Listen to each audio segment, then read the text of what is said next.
नमस्कार। आपका बहुत बहुत स्वागत है महिलाओं की सबसे ज़्यादा प्रतिष्ठित पत्रिका गृहलक्ष्मी के फेसबुक लाइव सेशन में मेरे साथ जुड़ने के लिए। मैं हमेशा परिवार की बात करता हूँ, रिश्तों की बात करता हूँ, खुशियों की बात करता हूँ, सफलता की बात करता हूँ, जीवन में जीने का पूरा आनंद लेने की बात करता हूँ। आज मैं खुशियों की बात तो करूँगा ही, साथ में एक ऐसे डर से निजात दिलाने की बात करूँगा जो हमने खामखा खुद ही पैदा कर रखा है। हमारे एक दोस्त के बेटे रमन की शादी हुई, लगभग 2 साल पहले की बात है। शादी के बाद पहली बार रमन को अपने ससुराल जाना था। रमन और उसकी नई नवेली बीवी तैयार हो गए। जब जाने के लिए कार में बैठने लगे तो रमन की बीवी ने कहा कि कार वो ड्राइव करेगी। रमन तो तैयार हो गया, पर रमन की माताजी आड़े आ गईं कि ये तो अच्छा नहीं लगेगा। रमन के होते हुए रमन की बीवी गाड़ी ड्राइव करे, यहाँ हमारे अड़ोसी पड़ोसी भला क्या सोचेंगे। रमन की माताजी ने लगभग नाराज़गी भरी टोन में अपनी बात कही। रमन की पत्नी मन महसूस कर रह गई, पर उसके बाद से आज तक सास बहू में कभी भी बनी नहीं। किसी न किसी बात पर दोनों में खटपट हो ही जाती है। ये रोज़ का किस्सा है। लॉकडाउन के बाद जब सब कुछ पूरी तरह से बंद था, बाज़ार बंद थे, ट्रांसपोर्टेशन के साधन नहीं थे, किसी का घर में आना जाना नहीं था, दफ्तर सारे बंद थे और घरों में मेड भी नहीं थी, और बच्चे और पतिदेव सारा दिन घर पर ही थे, तो महिलाओं के लिए घर में काम और भी बढ़ गया। पुरुषों को तो छुट्टी मिली, पर महिलाओं की ऐसी तैसी हो गई। ऐसे में बहुत से घरों में पुरुषों ने अपनी धर्मपत्नी का हाथ बटाया, लेकिन बहुत से घर ऐसे भी थे जहां पतिदेव ने साथ देने से इनकार कर दिया। रमन की धर्मपत्नी ने भी जब रमन को कहा कि वो घर के कामकाज में उसका हाथ बटाएं, तो रमन ने ये कहकर साफ इनकार कर दिया कि मेरे घर वाले क्या सोचेंगे कि लड़का बहू का गुलाम बन गया। इस बात को लेकर दोनों में तकरार हो गई और अब हालत ये है कि शादी के सिर्फ 2 ही साल में, जब अभी औरत के हाथों की मेहंदी भी नहीं सूखी होती, पति पत्नी के रिश्ते के बावजूद दोनों में बातचीत बहुत कम होती है। जब होती है तो लड़ाई होती है। तो मैं आप सबसे यह कहना चाहूँगा कि यह है सबसे बड़ा रोग कि क्या कहेंगे लोग। इस रोग से बच कर रहिए इस रोग से। एक बार फिर आपका बहुत बहुत स्वागत है हमारे लाइव इंटरेक्शन के इस प्रोग्राम में। इस प्रोग्राम में हम हर हफ्ते रविवार को शाम 5 बजे एक नया टॉपिक लेकर हाजिर होते हैं। हमारा आज का टॉपिक है क्या है खुशी। मैं हूं पीके खुराना। मैं एक integrated success and happiness coach हूं, यानी मैं ये ट्रेनिंग देता हूं कि हम सफल कैसे हों और सफलता के साथ साथ सच्ची खुशी कैसे हासिल करें। Holistic success coupled with genuine happiness, या यूं कहिए कि सक्सेस ड्रिवन बाय हैप्पीनेस। और इस प्रोसेस में मैं दिल से, दिमाग से, आत्मा से कूड़ा चुन लेता हूँ। I am the rag picker of the soul.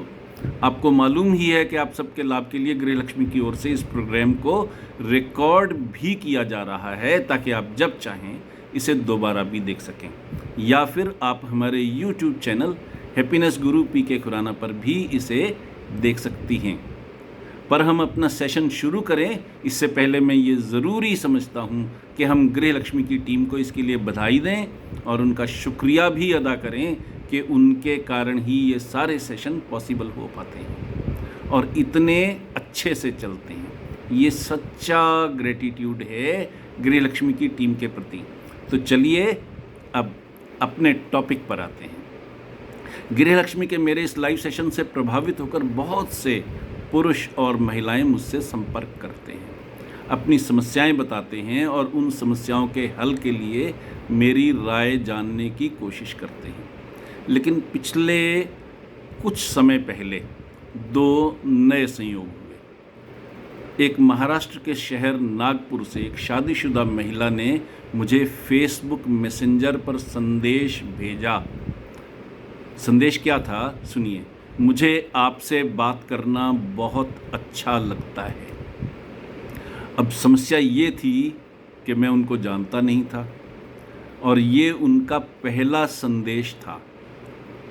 चूँकि मैं उनको नहीं जानता था, इसलिए अपनी आदत के मुताबिक मैंने जवाब दिया कि बताइए मैं आपकी क्या सेवा कर सकता हूँ। तो उनका जवाब आया कि गृहलक्ष्मी पर वो हमेशा मेरे सेशन देखती हैं, इसलिए बात करने का जी चाहा।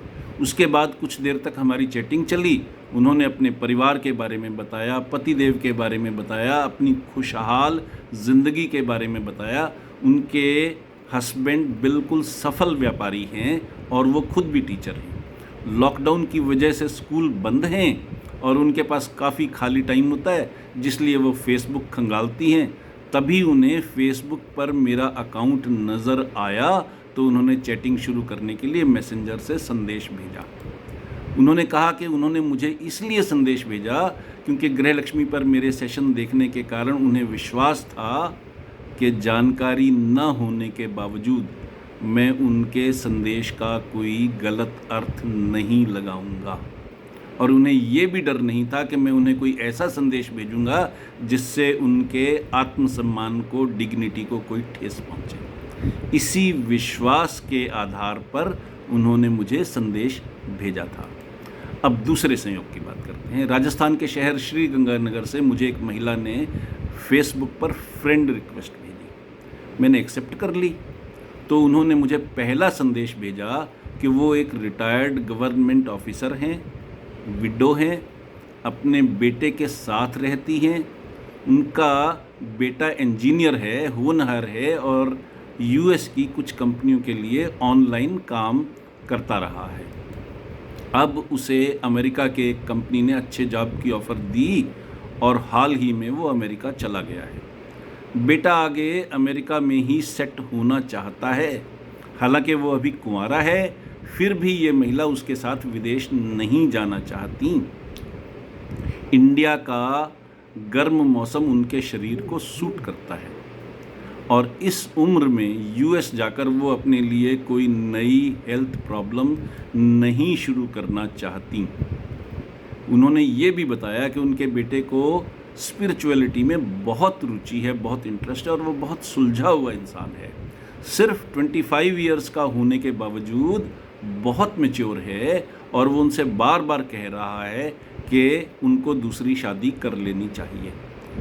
खुद उनकी भी इच्छा है कि बेटा अगर विदेश चला गया है और वो शायद वहीं सेटल हो जाए तो बाकी का जीवन अकेले ना काटें, बल्कि अगर उन्हें कोई अच्छा जीवन साथी मिल जाए तो वो उससे शादी करके रेस्ट ऑफ द लाइफ तसल्ली से गुजारें, आराम से गुजारें। तो उन्होंने मुझे इसीलिए संपर्क किया क्योंकि वो शादी करना चाहती हैं। मैंने जवाब में लिखा कि मैं तो शादी नहीं कर सकता और मुझे ऐसी कोई ज़रूरत भी नहीं है। तो उन्होंने आगे जवाब दिया कि उन्हें मालूम है कि ना तो मैं शादी कर सकता हूँ, ना मुझे कोई ऐसी ज़रूरत है और ना ही मैं शादी का उम्मीदवार हूँ, बल्कि उन्होंने मुझे इसलिए ये संदेश भेजा क्योंकि मैं हैप्पीनेस गुरु हूँ और मेरे कांटेक्ट में, मेरे सर्कल में बहुत से लोग हैं या लोग मिलते रहते हैं जो अच्छे लोग हैं। अगर उनमें से कोई डिवोर्सी हो या विडोवर हो, अकेला हो, अनमैरिड हो, तो मैं उनमें से कोई उनके लिए योग्य साथी सजेस्ट कर दूँ तो उन्हें खुशी होगी। उन्होंने आगे कहा कि किसी मैरिज ब्यूरो या मैरिज वेबसाइट से उन्हें जो अनजान आदमी मिलेगा उसके बारे में वो कुछ नहीं जानती होंगी। उस अनजान आदमी से उनकी निभ पाएगी या नहीं, इसका उन्हें पूरा भरोसा नहीं है और रिश्तेदारों को शादी की इच्छा के बारे में बताना इसलिए एप्रोप्रिएट नहीं लगता कि सब लोग या तो उपदेश झाड़ना शुरू कर देंगे या गलत मतलब पहले निकालेंगे। और मुझे ये बताने में संकोच इसलिए नहीं हुआ क्योंकि गृह लक्ष्मी के मेरे सेशन देखने के कारण उनको एश्योरेंस थी कि मैं उनकी सहायता कर पाऊँगा और उनकी बात का कोई गलत अर्थ भी नहीं निकालूँगा। तो ये हैं वो 2 संदेश जो मुझे 2 ऐसी महिलाओं से कुछ समय पहले मिले जब लॉकडाउन था, जिन्हें मैं पहले नहीं जानता था। ये उनका पहला संदेश था जिसमें एक महिला ने मुझे लिखा कि उन्हें मुझसे बात करना अच्छा लगता है और दूसरी महिला ने लिखा कि वो विडो हैं और वो शादी करना चाहती हैं। इन 2 संदेशों का जिक्र करके जो बात मैं आपसे कहना चाहता हूँ वो ये है कि इंडिया में हम एक क्लोज्ड सोसाइटी हैं। हम खुलकर बात नहीं करते, अपने दिल की बात साफ साफ नहीं बताते, घुमा घुमा कर बताते हैं। लेडीज़ के लिए तो ये और भी ज़्यादा लागू होता है, सही है, क्योंकि बचपन से ही उन पर इतनी बंदिशें लगा दी जाती हैं कि दिल की ऐसी बात कहना उनके लिए बड़ा मुश्किल हो जाता है। हमारी सोसाइटी के रीति रिवाजों और सोच का असर ये है कि किसी लेडी को अगर ए चाहिए तो वो बी नहीं बोलेगी, सी भी नहीं बोलेगी, डी बोलेगी। इतना घुमा घुमा कर कहेगी कि सामने वाला अगर पुरुष है तो वो अंदाज़ा ही नहीं लगा सकता कि उस महिला के दिल में असल में क्या है। रिज़ल्ट ये होता है कि महिला के दिल में कुछ और होता है और पुरुष कुछ और समझ लेता है और फिर गलतफहमियां शुरू हो जाती हैं और रिश्ते बिगड़ जाते हैं। लेकिन यहाँ दोनों महिलाओं ने मुझसे अपने दिल की बात बहुत साफ साफ कही। हाँ, उन्होंने ये सावधानी ज़रूर बरती कि उन्होंने किसी ऐसे आदमी से बात नहीं की जिसे वो खुद ना जानती हों या जिसके बारे में उनको कुछ भी मालूम ना हो, बल्कि एक ऐसे आदमी से बात की जहाँ ये विश्वास था कि गलतफहमियां नहीं होंगी और मैं कोई ऐसा जवाब भी नहीं दूंगा कि उनके सेल्फ रिस्पेक्ट को कोई ठेस पहुंचे। पर उन्होंने दिल की बात बताने में गुरेज नहीं किया। ये नहीं सोचा कि पता लग जाएगा तो लोग क्या कहेंगे। तो आज हम इसी टॉपिक पर बात करने वाले हैं कि हम इस बात से क्यों डरते हैं कि लोग हमारे बारे में क्या सोचेंगे, क्या कहेंगे, क्या बातें बनाएंगे वगैरह वगैरह। तो खुशी क्या है, इसमें सबसे पहला से लेसन यही है कि हम बेबात बिना बात इस बात से न डरें कि लोग क्या कहेंगे, क्या सोचेंगे, क्या करेंगे। मैं फिर कहता हूँ, यह है सबसे बड़ा रोग कि क्या कहेंगे लोग। हम खुद ही स्टोरी बना लेते हैं कि लोग ये सोचेंगे, वो सोचेंगे। 4-5 साल पहले की बात है, मेरे एक दोस्त के कई ब्यूटी पार्लर हैं। उनके पार्लरों में कुछ ऐसे एम्प्लॉइज़ भी हैं जो कपल्स हैं, पति पत्नी हैं, हस्बैंड वाइफ हैं और दोनों एक ही जगह पे काम भी करते हैं। उनमें से एक कपल ऐसा था जो उनके पास नौकरी पर नया नया लगा था। उनकी शादी भी हाल में ही हुई थी।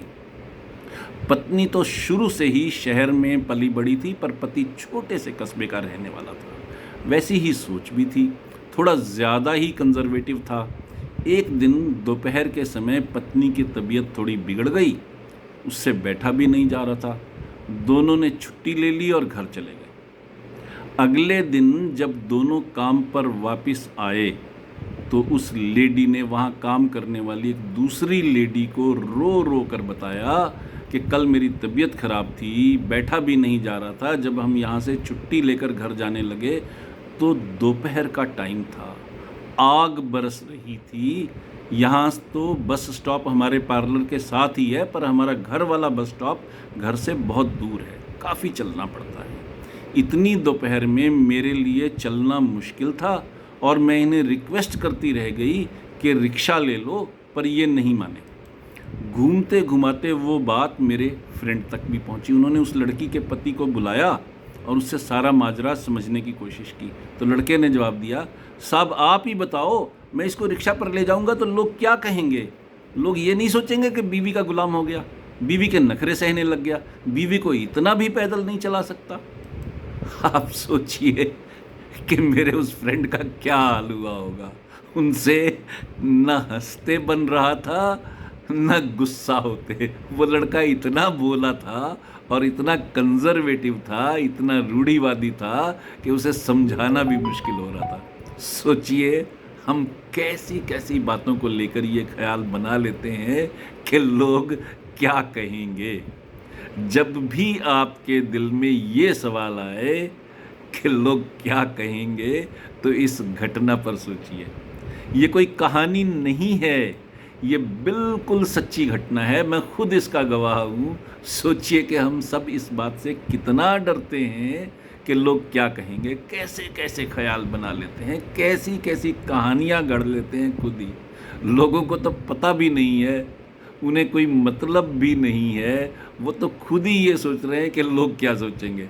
और आप हैं कि आप ये सोच रहे हैं कि वो क्या सोचेंगे, क्या कहेंगे लोग। ये है सबसे बड़ा रोग। इससे बचिए, इसकी कोई अहमियत नहीं है। और जिस दिन आप इस डर से फ्री हो जाती हैं, मुक्त हो जाती हैं, उस दिन ज़िंदगी बदल जाती है। मैं अपने एक और दोस्त के बेटे का जिक्र करना चाहूँगा। बेटा IIT से इंजीनियर है, पिता की बहुत बड़ी फैक्ट्री है, 60-70 लोग काम करते हैं वहाँ। बेटा जब पढ़ाई करके बाहर निकला तो उसने अपने पापा से कहा कि वो अपने ढंग से अपना नया बिजनेस करना चाहता है। उसके पापा खुशी खुशी मान गए। लड़के ने ईटरी ऑन व्हील नाम से बिजनेस का प्लान बनाया। उसमें प्रोविज़न ये थी कि शहर के 5-6 इम्पॉर्टेंट प्लेसेस पे, क्राउडेड प्लेसेस पे 5-5 रेहड़ियाँ खड़ी होंगी। एक में चाट पापड़ी होगी, एक में गोलगप्पे होंगे, एक में दही भल्ले होंगे, एक में पकौड़े होंगे, समोसे होंगे और एक में चाय होगी। 5 रेहड़ियों के इस कलेक्टिव से लोगों को हाइजीनिकली प्रिपेयर्ड स्नैक्स मिलेंगे।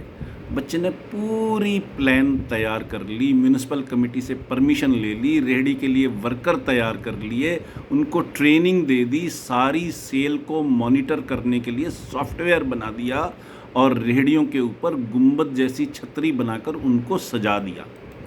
जिस दिन इनॉग्रेशन होना था, एक जगह पर उस बच्चे ने अपने दोस्तों और परिवार वालों को बुलाया और अपना कॉन्सेप्ट दिखाया। जानती हैं आप वहाँ क्या हुआ?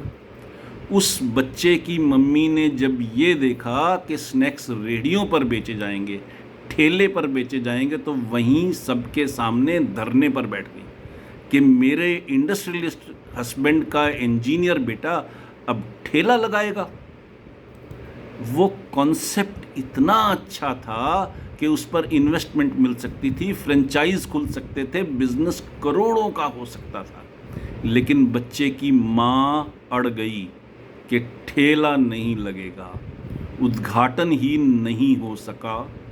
लोग क्या कहेंगे कि जुमले ने उस बच्चे का फ्यूचर ही खराब कर दिया। जो बच्चा अपना बिजनेस करके नामचीन एंटरप्रेन्योर बन सकता था, उद्यमी बन सकता था, कईयों को रोज़गार दे सकता था, वो आज खुद नौकरी कर रहा है, उसकी बीवी भी नौकरी कर रही है और उसने अपना ट्रांसफ़र भी दूर करवा लिया है ताकि उसे माँ के पास ना आना पड़े। ऐसी बहुत सी घटनाएं घटती हैं हमारे सामने। लोग क्या कहते, कुछ कहते तो क्या बिगड़ जाता, और जब बिज़नेस सक्सेसफुल हो जाता तो वही लोग जो शुरू में क्रिटिसाइज़ करते वही बाद में प्रेज़ भी करते। लेकिन लोग क्या कहेंगे ये सोच सोच कर हम अपने ही जीवन में कितनी बंदिशें लगा लेते हैं, कितना जहर घोल लेते हैं।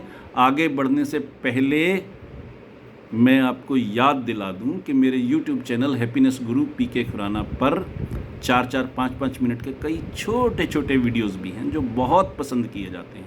अगर आप मेरा चैनल सब्सक्राइब करेंगी तो आपको वो सभी वीडियो भी देखने को मिल जाएंगे और खुश रहने के सैकड़ों हज़ारों टिप्स मुफ्त में मिलेंगे। याद रखिए, एक भी वीडियो छूट गया तो खुशियों से नाता टूट गया।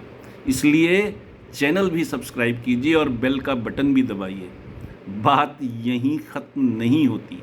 इस दुनिया में आप जिसे भी प्यार करती हैं उसे इस चैनल का लिंक भेजिए, वीडियो फॉरवर्ड कीजिए, चैनल सब्सक्राइब करने को कहिए, ताकि मैं ही नहीं आप भी खुशियाँ बांटें। ये सोच सोच कर हम कितनी बंदिशें लगा लेते हैं अपने जीवन पर, कितना जहर घोल लेते हैं। अब मैं आपको एक और सच्ची कहानी सुनाता हूँ। एक बहुत प्रसिद्ध लेखिका हैं जिनका नाम है मंजू नागौरी। मंजू जी दिल्ली में रहती थी। उन्होंने लेख और कहानी लिखने की ट्रेनिंग ली और अलग अलग अखबारों और मैगज़ीन्स में उनके लेख और कहानियाँ छपने लग गए। वो मशहूर हो गई।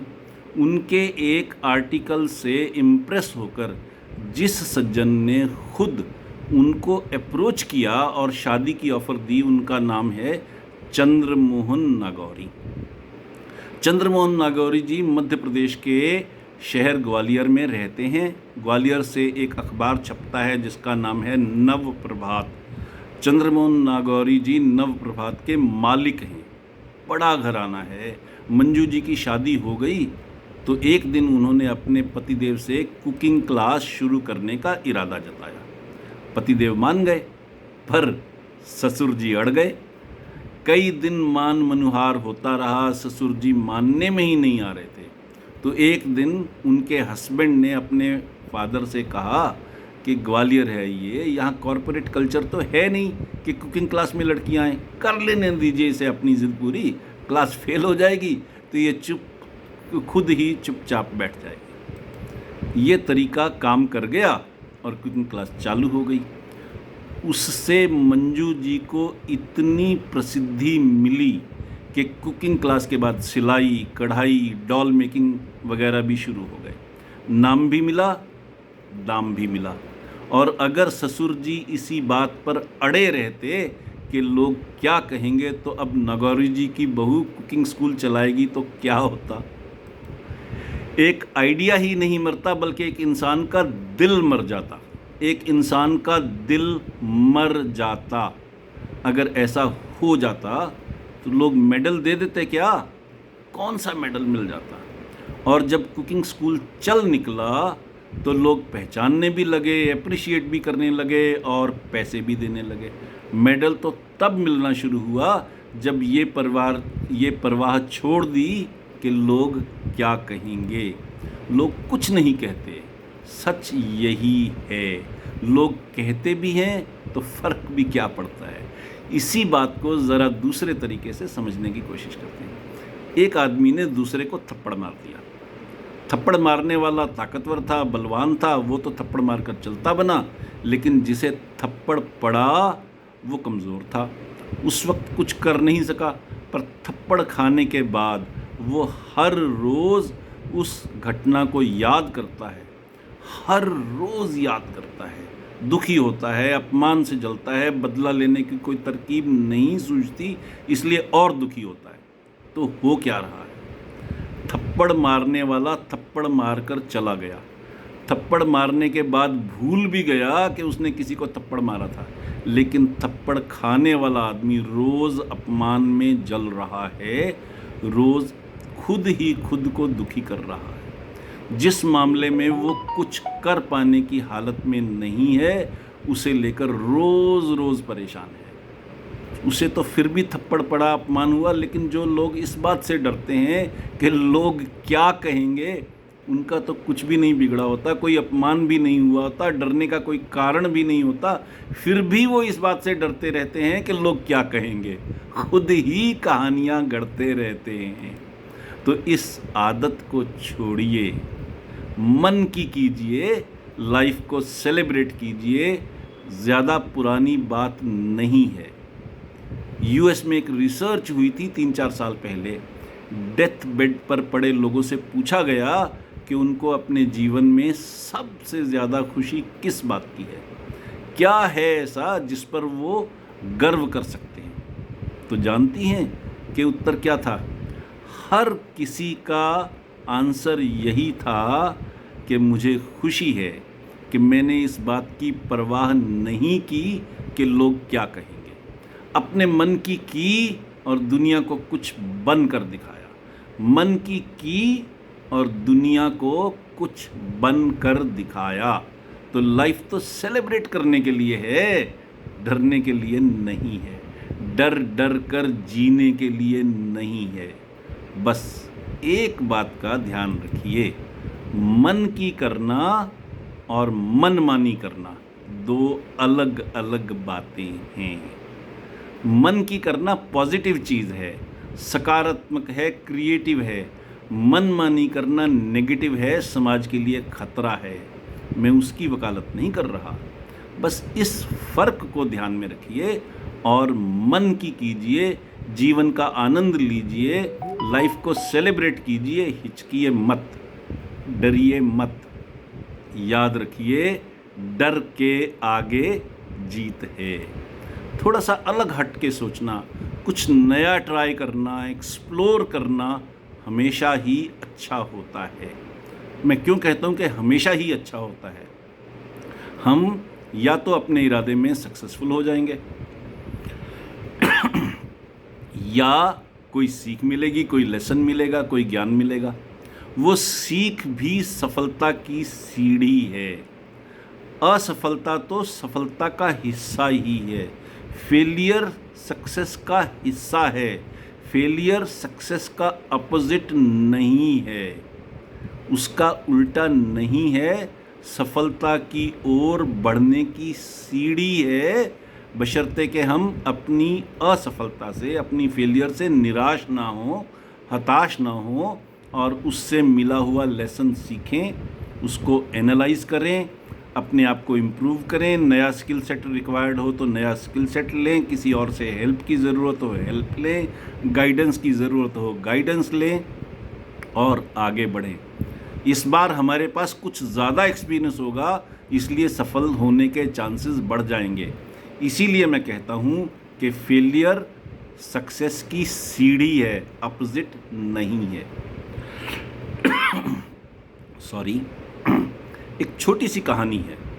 मैंने अभी कहा एक्सप्लोर करना, नए ढंग से सोचना, उसके बारे में बहुत छोटी सी कहानी है।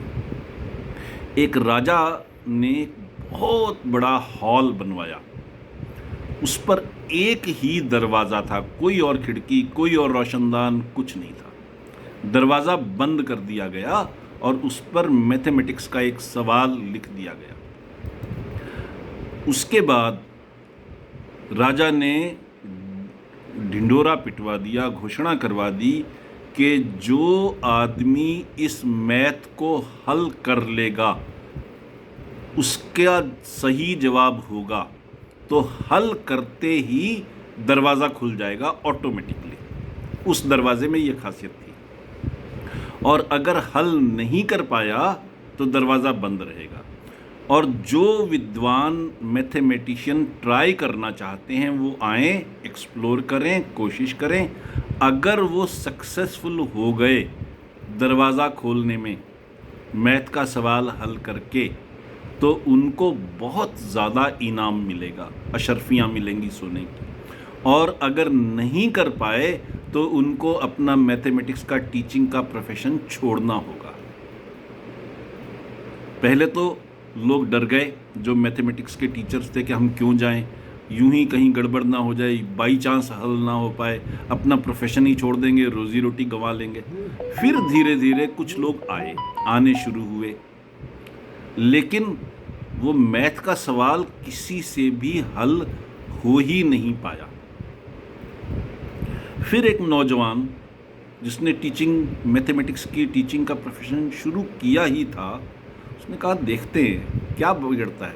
अगर मैथमेटिक्स का टीचिंग का प्रोफेशन बंद भी हो जाएगा, कुछ और कर लेंगे ज़िंदगी में, क्या फ़र्क पड़ता है, लेट मी ट्राई। वो गया, उसने कहा महाराज मैं ट्राई करना चाहता हूँ, मैं इस दरवाजे को खोल करके देखना चाहता हूँ, मैं इस सवाल को हल करना चाहता हूँ। महाराज ने कहा ठीक है, ट्राई, कोशिश करो, मैंने तो इसीलिए घोषणा की है। उसने ट्राई करना शुरू किया, 1 बार, 2 बार, 3 बार, 4 बार, 5 बार, सवाल किसी भी तरीके से हल नहीं हो रहा था। फिर उसने सोचा एंड गेम क्या है, इसका ऑब्जेक्टिव क्या है। ऑब्जेक्टिव है दरवाज़ा खोलना, और दरवाज़ा तब खुलेगा अगर ये सवाल हल हो जाएगा। सवाल तो हल नहीं हो रहा, पर दरवाज़ा खोल करके देखने में, दरवाजे को टच करने में, खोलने की अदरवाइज़ कोशिश करने में, किसी दूसरे तरीके से दरवाज़ा खोलने की कोशिश करने में क्या बुराई है। ट्राई करते हैं, नहीं तो मैथमेटिक्स का टीचिंग का प्रोफेशन छोड़ देंगे, क्या फ़र्क पड़ता है, वो तो पहले ही सोच के आए हैं। वो उठा, उसने अपनी कॉपी पेन पेंसिल छोड़ी, एक साइड पे रखी और दरवाजे के हैंडल को हाथ लगाया, थोड़ा सा पुश किया, दरवाज़ा खुल गया। ना तो दरवाज़ा लॉक्ड था, ना ही मैथमेटिक्स के किसी सवाल का उससे कोई लेना देना था। महाराज ने एक चाल चली थी कि ये देखें कि जो मैथमेटिशियन हैं क्या वो इमेजिनेटिव भी हैं। जो लोग एक्सपीरियंस्ड थे, बुजुर्ग थे, बूढ़े थे, उन्होंने मैथ के अलावा कुछ सोचने की ही कोशिश नहीं की, और एक नौजवान ने जो इमेजिनेटिव था उसने आगे बढ़कर सोचने की कोशिश की, तो दरवाज़ा खुल गया और उसे बहुत बड़ा इनाम मिला, सम्मान मिला, और उसका मैथमेटिक्स टीचिंग का प्रोफेशन और भी ज़्यादा सक्सेसफुल हो गया। तो हमें पहली बात ये नहीं डरना चाहिए कि अगर हम फेल हो गए, अनसक्सेसफुल हो गए तो लोग क्या सोचेंगे, या किसी भी काम को करते वक्त सिर्फ लोगों की सोच के डर से रुके रहना, झुके रहना ज़रूरत नहीं है। ये फर्स्ट लेसन है। दूसरा लेसन ये है कि हमारे सामने अगर कोई चैलेंज आए, समस्या आए, तो उसको हल करने के क्या क्या तरीके हो सकते हैं, एंड गेम क्या है, ऑब्जेक्टिव क्या है, वो सोचें, और उसके लिए कोई और नया रास्ता तलाश कर सकते हैं तो उसको भी एक्सप्लोर करें ताकि ज़िंदगी खुशहाल हो जाए। तो ये 2 लेसन्स के साथ आज का हम ये लाइव सेशन बंद करते हैं। आखिर में मैं यही कहूँगा कि आप सबने इतने धीरज के साथ मेरे साथ इतना समय गुजारा, इसके लिए दिल से शुक्रिया। आपके मन में कोई सवाल हो, कुछ पूछना हो, बताना हो, या कोई सुझाव देना हो, तो आप मुझसे मेरी ईमेल आईडी pkk@indiatotal.com पर, या फिर हमारे नंबर 6284696674 पर संपर्क कीजिए। नंबर भूल जाएं, ईमेल आईडी भूल जाएं तो रिकॉर्डिंग दोबारा देख लीजिए। याद रखिए, अगर आप मुझसे संपर्क करना चाहें फ़ोन पर तो प्लीज़ व्हाट्सएप कीजिए, फ़ोन नहीं करना है। आप व्हाट्सएप करेंगी तो जवाब ज़रूर मिलेगा, और अगर बातचीत की ज़रूरत होगी ही तो दोनों की कन्वीनियंस के मुताबिक टाइम सेट कर लेंगे, फिक्स कर लेंगे और बात भी कर लेंगे। इसके साथ ही आज के लाइव सेशन का टॉपिक क्या है खुशी अब समाप्त होता है। अपने होस्ट हैप्पीनेस गुरु पीके खुराना को अब इजाज़त दीजिए। अगले हफ्ते रविवार को शाम 5 बजे फिर मिलते हैं एक नए टॉपिक के साथ। तब तक के लिए खुश रहिए, स्वस्थ रहिए और जीवन का आनंद लीजिए। नमस्कार।